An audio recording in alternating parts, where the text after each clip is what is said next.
Hi, I'm Keela Davis, and this is Kyle Pot with the Sice. We want to continue the conversation around compliance and kind of specifically, we want to dive in deeper around cryptocurrency compliance. So, this is a subspace inside compliance, inside finance, but it's a little bit different. And it's a new and emerging space, over the last number of years now. And so there's some questions, there's just some learning that needs to go on. And so maybe Kyle, kick us off. Just give us a refresher on what is compliance. Yeah, sure. So compliance is usually split into two buckets. The first one deals with internal compliance, and that's adhering to the policies that companies publish. So that would be a privacy policy, that might be a code of conduct, or the internal information security program. But when we're talking about compliance, especially for crypto compliance, we're usually talking about this second bucket, and that's regulatory compliance. And so that's the laws and regulations and specifications that the regulatory bodies publish that should steer the conduct of firms that operate in the crypto sector. Got it. Okay. So, who are these firms? What entities need to be aware of crypto compliance and need to be doing something? Sure. I mean, it's like everybody's a crypto firm now. No, there's really. I'm just kidding. I think the fingerprint of a crypto firm. I think you tend to think of a startup, maybe a firm that's using predominantly cloud infrastructure. You're probably thinking of a firm that is remote first or distributed around the globe, and you're really thinking of firms that are global by design. And so, maybe you could break that down into like different types of firms. You have like your crypto native firms that are building some sort of technology using the blockchain, so an immutable, permanent, distributed ledger. Um, you've got other firms like startups. You have your traditional banks and financial institutions that maybe are not doing something on the blockchain directly, but what they are doing is trading securities that are on the blockchain. You have hedge funds that are trading options, derivatives, and futures related to cryptocurrency. You've got your investors and VCs, and you've got maybe like crypto insurers as well. A sector that is disintermediating your traditional insurance and providing insurance against hacks or theft of crypto as well. So those are probably the 5 or 6 different types of crypto businesses when we talk about the crypto sector. Got it. And what are the regulations? Like, what are the aspects of most concern for these entities? Well, the regulations and the regulators are actually the same group that has been regulating the financial industry for decades at this point. And so the most common regulations deal with anti-money laundering, combating the financing of terrorism, as well as the Bank Secrecy Act. Now, there's a few other regulations and regulators, but those are the three main regulations, and then the regulators tend to be OFAC, so the Office of Foreign Asset Control, and they publish a sanctions list, essentially people and entities that you're prohibited from conducting business with. You have FINRA that does enforcement, so that's the Financial Industry Regulation Authority. You have FinCEN, which is another enforcement body, that's the Financial Crimes Enforcement Network. You have the International Monetary Fund, IMF, and they are the ones that publish the combating the financing of terrorism regulation. And then, of course, in the United States, New York, you have the Securities and Exchange Commission. And so those are the same kind of core set of regulators and regulations. I think what's dynamic or different about the crypto sector in particular is it is just hot. There is a lot of activity. There is more and more regulations coming into play from different regulators. And so it's dynamic. I think it's taken a somewhat sleepy and stable part of the financial industry and kind of turned it on its head, and it's a lot more dynamic. And generally when it comes to compliance, I mean, it's consumer demand that drives regulation. And so this is a hot and dynamic space, but those are your core regulations and your core regulators and enforcement bodies. Okay. So, those regulations, the regulators in those different industries or areas, they kind of the best approach for companies to take is to establish a quality crypto compliance program. What goes into a quality crypto compliance program? Well, I would say the number one thing that we see, which we don't recommend, is a tool selection. Jump right to, okay, I need a crypto compliance program. Great. What tool do I buy? And that kind of creates a situation where you have a tool and now you're trying to retrofit a program into it. But there's about 6 different components of a good crypto compliance program. And these components, the way you implement them might be different, but in many respects, they're very similar to what you would see in traditional financial institutions. And that starts with a solid understanding of what are the regulations and what are the expected conduct. Documenting, creating a risk assessment, so understanding what are the most likely threats that would impact your business. Building out a set of controls.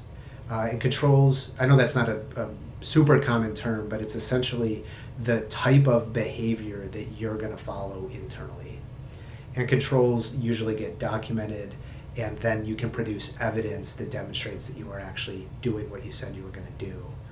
And then when it comes to crypto and financial institutions in general, you've got what's known as customer due diligence or know your customer controls. So when you're signing on a new prospect or a new customer, you actually know who they are. You can verify who they are. You have enhanced due diligence and know your transaction. So when the certain customer is doing something that's of higher risk, it's more risky, you have a process to really analyze and understand what they're doing and why they're doing it. So we call that enhanced due diligence. And then the strongest crypto compliance program also have very strong monitoring, testing and auditing in place. And then of course these regulations do require real-time reporting and record keeping as well as annual reporting. So this is sort of the construct of what makes for a good crypto program. And then at certain points in that program, you can interject technology and tooling to automate, as much of the program as possible. Got it. Got it. Yeah. So, yeah, we do see that quite a bit, right? It's, companies want to jump right in. It's like, I need a compliance program. Like, let me just buy a tool and it's going to solve it all. But Yeah, there's reasons why that doesn't work. Now, you can use tools. As you just said, tools can be an effective way to help you carry out your compliance program, but a tool in and definitely. of itself is not a compliance program.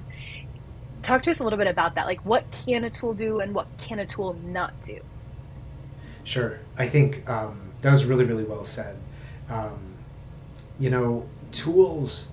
First of all, I think as an overarching goal, I think it's realistic and attainable to see compliance programs achieve 90% plus of automation. And so tools can be really, really good for the automated performance and controls. So know your customer, for example. I think most of us have gone through some process that requires us to take a photo of our driver's license and submit our personal information. All of that can be API driven and automated. Tools are great for monitoring and alerts. So in this case, for crypto, is there a certain address that's on one of the blockchains that's been sanctioned, that is via OFAC, not somebody that we can do business with? Like, tools are phenomenal for that. Tools are also really, really good at the collection of reporting of data. So whether maybe it's enhanced due diligence. So I've got a customer and they're doing something that is just a little odd. They're spending way, way more money, or maybe they're investing in way more coins than a normal customer does, or maybe their trading volume is really high. The context of risk is going to be different for each firm and the type of business that they're in, but tooling is really, really fantastic for doing that enhanced due diligence and then collecting and packaging the material to be reported. What can't a tool do? A tool is not going to risk assess your business. Like, there is no tool that's going to be able to say, okay, your particular hedge fund that's trading in crypto assets, like, here is your risk assessment. Like, a risk assessment has to be thoughtfully built by the subject matter experts that are leading the business. And A tool I'm is, gonna oh, sure, just yeah. one quick question on that. And so, why is a risk assessment important? Like, why is it needed? Yeah, well, there's kind of in this field, there's a sequencing of activities, like a control. So a tool is implemented because it is the execution of a control, and a control is implemented because it's done in response to a risk.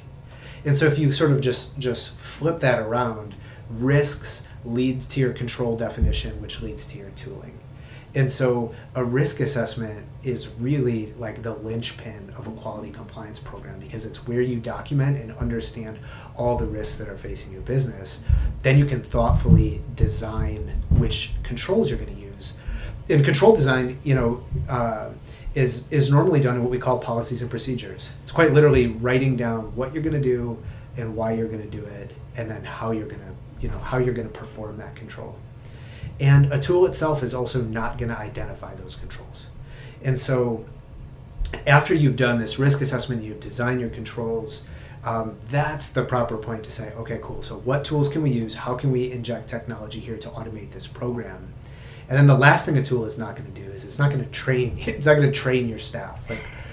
So it's essentially like, if I could simplify it, it's like there's human judgment and there's thought and there's expertise that goes into the strategy and the creation of the program, and then the deployment of tools are controls themselves. And there are so many quality tools in this space that can make about 90% plus of the compliance program fully automated.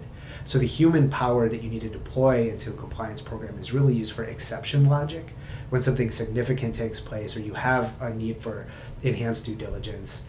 And that's what we get excited about is building that comprehensive program, injecting the tooling, and then raising the level of automation as high as it can go. Got it. I think, you did a great job breaking that down and like the key steps in building a crypto compliance program. Conduct your risk assessment, create your policies and procedures, determine your controls, identify which ones can be automated, look for tools that can help you automate and or track for those controls, and then implement the tools, and then establish your compliance, automations, automation, manage, do your training, investigation, testing, and reporting on those exceptions. So thank you. That was a great breakdown. Um, what I want to kind of know a little bit more is it's fairly standard whether you're in crypto or you're not. You're doing compliance for finance as a whole and in other industries. What kind of helps differentiate or separate out some of the like challenges or uniqueness in the crypto space? Well, I just think we should stomp our foot for a second and go like, we are blockchain optimists. Like, we love this tech. We don't want it at all be Mm-hmm. perceived as not doing it. And so, what makes it very, very different is like, let's just decompose the blockchain for a second. It's public. There are private and permission blockchains too, but we're largely talking about public blockchains that are immutable, so can't be changed, and they are distributed. So every single node on the blockchain creates an entire copy and maintains an entire copy of the blockchain. Like, what a perfect definition for tooling.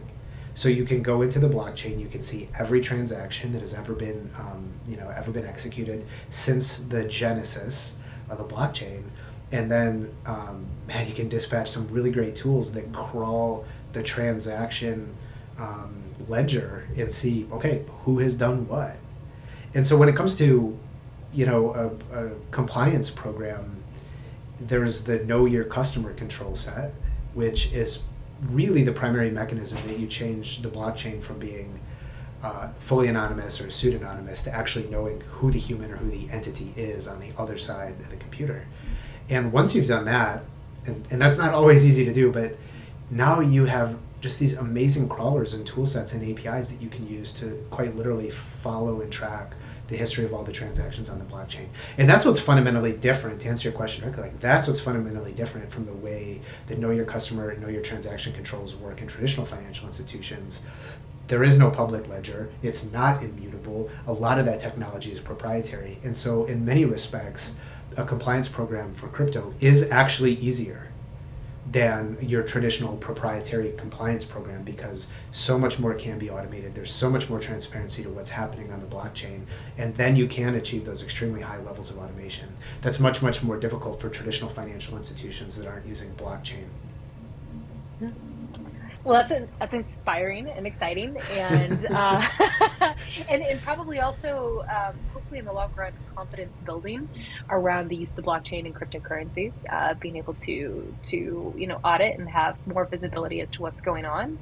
I guess as we wrap up here, as companies are either establishing their crypto compliance program or maybe revamping or strengthening it, what are some words of wisdom you'd give them? Please, please, please, please, please don't buy a tool right away. Like there is the right time for a tool selection, and I would offer encouragement that the tools that are used for compliance program, like by and large, are very, very affordable. A lot of the big players in this space offer free APIs or APIs that are like $29 a month. It is like, if you thoughtfully decide which technology that you use for which control, you can bring your cost of the compliance program very low. And the goal there is you scale more jurisdictions, more lines of business, more customers. We want to design a compliance program that scales, either it's flat or it's a linear. Contrast it against the growth of the actual business itself. We want to see that exponential, that hockey stick. But the main thing is a thoughtful technology buy and integration at the right time. When you've defined your risks, you know your regulations, you've got your policies and standards, you can then make a really, really good buy on technology on a price value basis, keeping really high automation within the program. Versus if you just buy the all-in-one tool set or you jump right to a tool, you now find yourself in the position where you have to wrap a compliance program around it. And so you're bound by the tool.